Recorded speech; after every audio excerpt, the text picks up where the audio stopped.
জাকসু নির্বাচনের প্রচারের কাজ বেশ জমে উঠেছে। চায়ের দোকানগুলোতে আলোচনা সমালোচনার ঝড়। জাহাঙ্গীরনগর বিশ্ববিদ্যালয়ের মুরাদ চত্বর থেকে বিস্তারিত জানাচ্ছেন প্রতিনিধি কামরুজ্জামান। কামরুজ্জামান, আপনার মাধ্যমে জানতে চাচ্ছি নির্বাচনের প্রচারণা কেমন দেখছেন, শিক্ষার্থীরা কি বলছেন জানাবেন।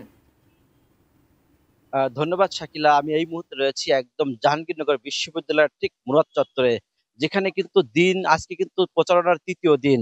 দিন যতই যাচ্ছে আস্তে আস্তে কিন্তু যে নির্বাচনী প্রচারণার সরগম সেটি কিন্তু বৃদ্ধি পাচ্ছে দিন দিন।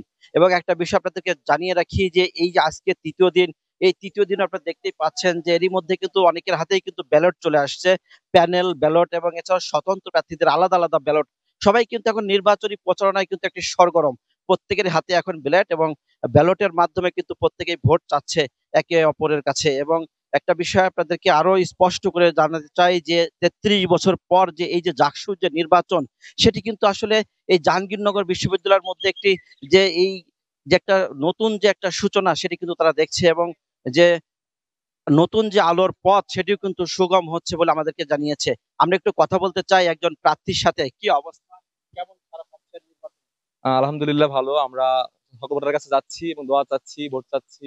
তো আপনারা দেখতেই পাচ্ছেন যে সমস্যা হচ্ছে যে আমাদের যেহেতু এখনো ক্লাস পরীক্ষাগুলো চলমান রয়েছে, সেক্ষেত্রে আমাদের প্রার্থীদের যারা ভোটারের কাছে যাওয়া একটু কষ্টসাধ্য হয়ে যাচ্ছে। তো আমরা প্রশাসনকে জানাবো যে যারা পরীক্ষাগুলো যেগুলো আছে এই সপ্তাহের মধ্যে, তারা যেন এই পরীক্ষাগুলোকে পিছানোর চেষ্টা করে, তাহলে আমাদের সুবিধা হবে সব। আমরা আরো একজনের সাথে কথা বলতে চাই যে এই যে একটা কথা স্পষ্ট হলো যে এই যে যেহেতু পরীক্ষা চলছে নির্বাচনের মধ্যে, যে পরীক্ষা কিন্তু আসলে একটি ছাত্রছাত্রী বা প্রার্থীদের জন্য কিন্তু একটি ইস্যু হয়ে দাঁড়িয়েছে। আমরা একটু কথা বলতে চাই আরেকজনের সাথে যে আসলে আপনি তো প্রার্থী, কেমন হলে হলে যাচ্ছেন বা কি অবস্থা? জি, আসসালামু আলাইকুম। আমি মোসাম্মদ সিফাত রুমকি। আমি আসন্ন জাকসু নির্বাচনে কেন্দ্রীয়তে সহকারী ক্রীড়া সম্পাদক পদে দাঁড়িয়েছি স্বতন্ত্র থেকে। আমি হলে হলে ডিপার্টমেন্টে, তারপর বিভিন্ন গুরুত্বপূর্ণ জায়গায় মুভ করতেছি, যেহেতু আমি স্বতন্ত্র, আমার কোনো প্যানেল নাই। সো আমার জন্য একটু টাফ হলেও আর কি আমি নিজে থেকে চেষ্টা করতেছি।